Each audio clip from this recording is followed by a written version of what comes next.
Hello, my beautiful diamonds and my Teletubby, SheilaTruelove here with you. I want to share a brief story with you, and then I'd like to come back and let's better yet have a discussion. And the reason why I found this story to be very, very, very, very important is to show you how people really value you when they feel they could get something out of you.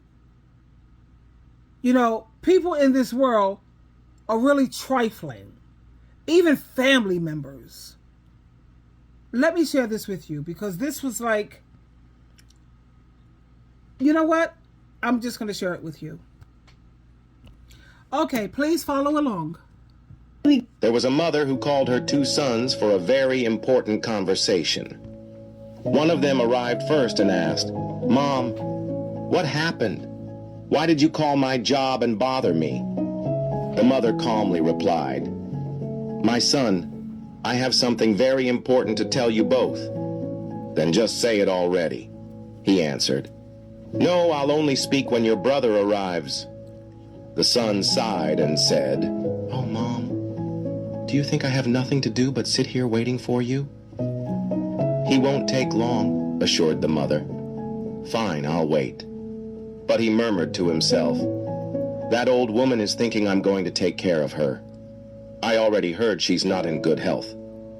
But she won't come to my house because my wife can't stand her." Soon after, the other son arrived. "Hi, Mom. How are you?" "My son, I missed you so much." "Missed me?" "Not really," he replied. "I just want to know why you called my job saying it was urgent." The mother took a deep breath and said, "I have something to tell you, but first let me make some coffee for us." The two sons looked at each other and whispered, "Renan, I think this is serious. I think Mom lost all her properties, and I'm sure she's going to ask to live with one of us." "Well, that better be you, because she's not coming to my house. I heard there's already a buyer for her land. Are you going to take care of her?" "No way, she can bother you at your house." "No, better send her to a nursing home." "And who's going to pay for that?" "I won't." "She can't stay in my house either. My wife doesn't want her. Then she'll have to stay with you." "No way. My wife is even worse than yours." At that moment, the mother came back with the coffee. "My sons, I called you because something very serious happened to me. I lost all my land, and the only thing I have left is inside this little suitcase. I wanted to know if one of you would take me in to care for me." The two sons quickly replied, "Mom, it's not possible at my house. My wife won't allow it. Besides, we work all day. You'd be left alone. We couldn't take care of you the way you deserve." "Mom, better go to Renan's house. There's an extra room." "No, I keep my dog there." "Then go to Alain's house." "Impossible.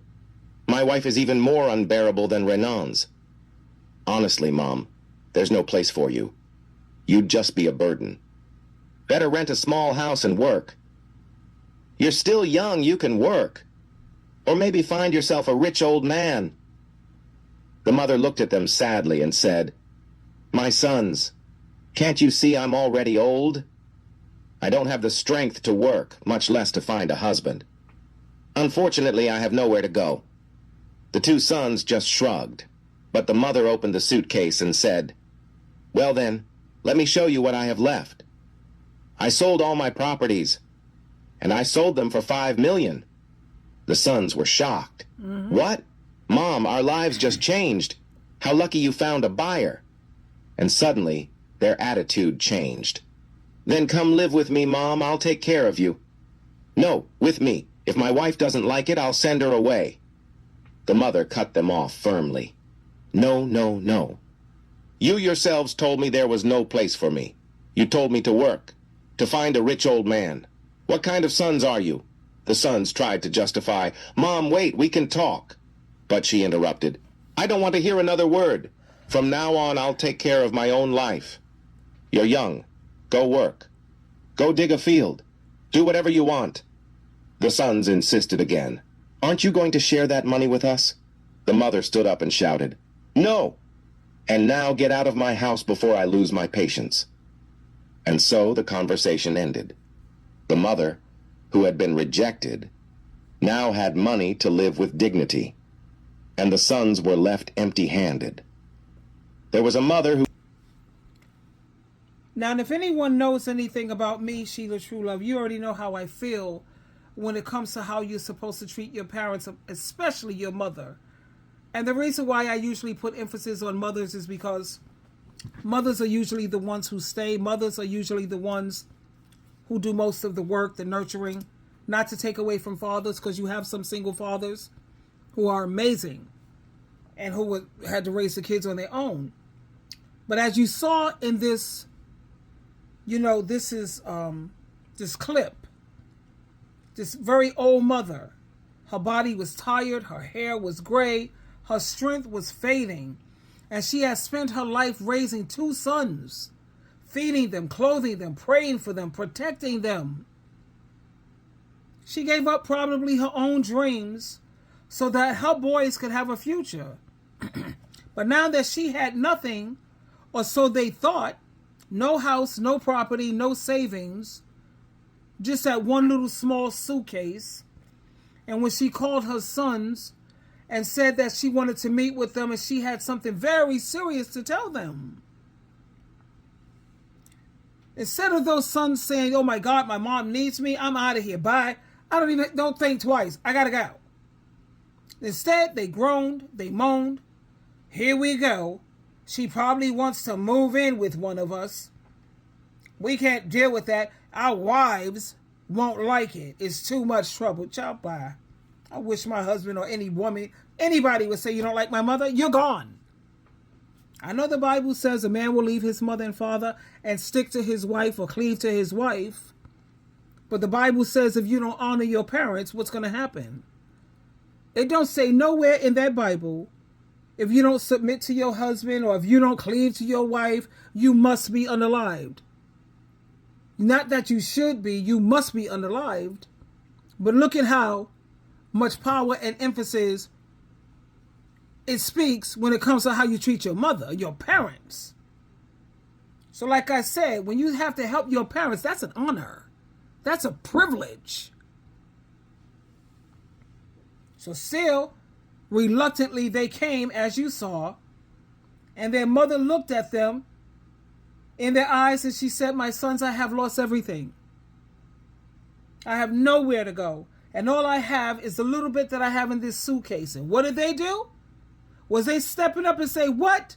Mom, say less. How could you even think? They should have been fighting on which one was going to be able to have the honor and the privilege to take care of their mom. No, what did the other one say? My wife doesn't get along with you. The other one says, we don't have space. We don't have the time. Excuse after excuse. Now imagine that.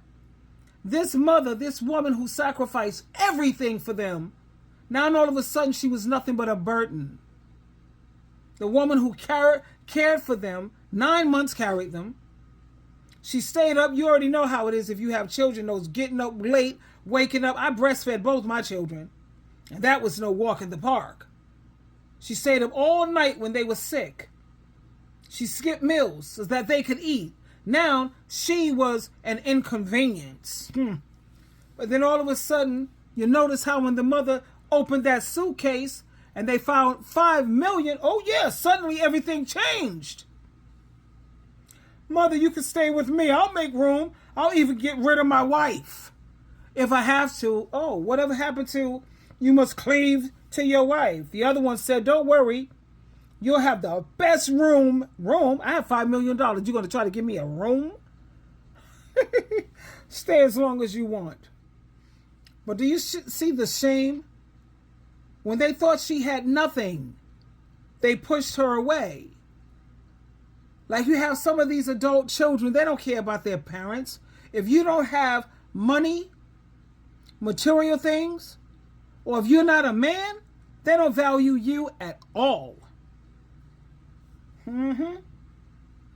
That's shameful For you to be able to take care of your mom, repay your parents, that's an honor. That's a privilege.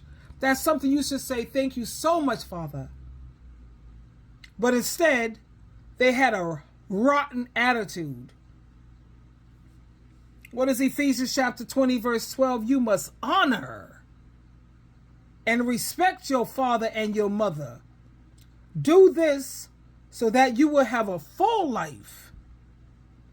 Notice it does not say honor them if they are rich.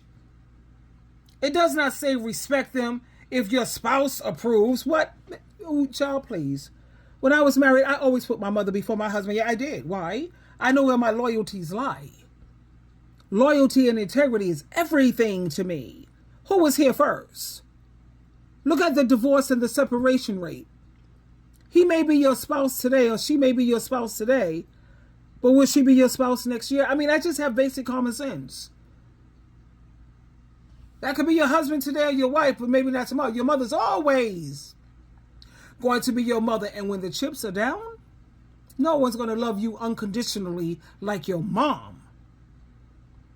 Even these serial killers, unalivers, the mother still loves that child unconditionally, even though she knows he have to be laid down. You notice it don't say to honor them if they are rich, respect them. No. And then what happens? Proverbs chapter 23, verse 22. Respect your mother even when she is what? Even when she is old. But today you have too many people who treat their mothers like they're nothing but a burden. She's toxic. I haven't talked to her for years. She gets on my nerve. Meanwhile, she's with that toxic, no good husband who has given her an STD that she can't get rid of, cheated on her, disrespects her, abuses her, gambles up all the money or spending her money, giving her silent treatments. Wouldn't you say that's toxic? Wouldn't you say that's abusive? But they'll hang right there, fighting with everything they have. Too many people, they let these outsiders, and you're always going to be an outsider if you're not my flesh and my blood. You're an outsider. You're someone I met from around the way. Wives, husbands, friends. They convince you to disrespect the very woman who gave you life. How dare you? How dare you turn your back on the woman who never turned her back on you? Never. How dare you forget her when she remembered you every single day of her life? And don't say what she had to. That's you. I think we all know better than that. She could have stepped off just like your daddy did. Just like you see my kid's father, he bounced. My children were 4 and 5 years old, and he said, I'm not hanging around. No, he didn't say, let me quote him. I'm not giving up my life for these kids because they're not going to do it for me. They're not going to give up their life for me. I never stopped him from seeing his children. No mother should stop that. He just chose not to come around. So like I said, how dare you forget about the one who stayed? How dare you wait until you see money before you can find some love in your heart? The Bible warns us in 1 Timothy chapter 6, verse 10. The love of money causes all kinds of evil. And in this story that we just saw, money revealed what was in their hearts. One day that suitcase won't matter. One day your mother's going to be gone. And when you stand at her grave, no amount of money will bring her back. No amount of gold will give you one more hug. No treasure on this earth can buy back her prayers for you, her voice and her love. I'm not trying to come at you like a preacher. I'm just trying to come at you like a human being. How are you treating your mother? Because what? She's guilty of the same thing you're guilty? You've made bad choices, have you not? Have you made bad decisions in your life? Just like she's made mistakes, so have you. That's why Jesus Christ is big on forgiveness. And people who live in glass houses, please, don't be a hypocrite. Don't throw stones. You're no better than her. Even with all the information that this generation has, they're still making bad decisions and bad choices. And you can't blame it on your childhood because you're no longer a child. You're in the driver's seat. So now what? So are you making excuses of why you don't speak to your mother? Or you haven't given any honor? That's the one I want to focus on. Because you have so many of these adult children, they don't even know what honor is. I don't care if they have their PhD, their master's, their doctorate. What does honor mean? You know what they're going to say? Respect. That's all they know. They don't have a clue what it means to honor your parents. Africans understand that. Chinese, Japanese, Korean, Indian, Mexican, Italians, they understand it. But these American children, they don't have a clue what it means to honor your parents. I tell you what, figure it out. Stop being lazy and put the work in. What does it mean to honor my parent even if they're toxic? You know, the way you do with that toxic no good man that you with? Yeah, exactly. But one thing is for certain, the way you treat your parents, that's the way the world and people and your children are going to treat you. It's going to come back to you because the seeds that you plant, that's the kind of fruit that you're going to harvest and the fruit that you're going to grow. So I hope this story that you saw, it I don't know, it reaches your heart. Don't wait until the suitcase is opened. Don't wait until it's too late. Love your mother now. Honor her and respect her now, because when she's gone, all you will have left are memories. And if you have bad memories, create some great memories while she's still here. If you have a mother who's willing to go into counseling, pray together, read the Bible together, build each other up together, you're blessed. The Bible says in Ephesians chapter 6, verse 2 and 3, respect your father and your mother. That is the what? That's the first command that comes with a promise. Then all will go well for you and with you, and you will have a long life on this earth. So to every single son and daughter out there, and to every person who's listening to my voice right now, honor your mother. Cherish your mother. Love your mother. Not for her suitcase, not for her money, but for the sacrifices, for her unconditional love, and the blessing that God himself placed her in your life. Regardless of what she may have put you through, people can change. Fight for her the same way you fight for that toxic marriage, that toxic relationship, that toxic man. You have a lot of these men that are no good, and yet you see these women still out there fighting, pecking around for the toxicity. If I'm going to put up with anybody's toxicity, I'm going to put it to you like this. It will definitely be my mother. Anyway, I just wanted to share that with you because while I was watching that, I was in shock, first of all, when they were sitting up there, and then the mother's eyes, the way her eyes welled up with tears. Because she was in total disbelief. She was in shock. True child. Anyway, twinkle, twinkle, twinkle.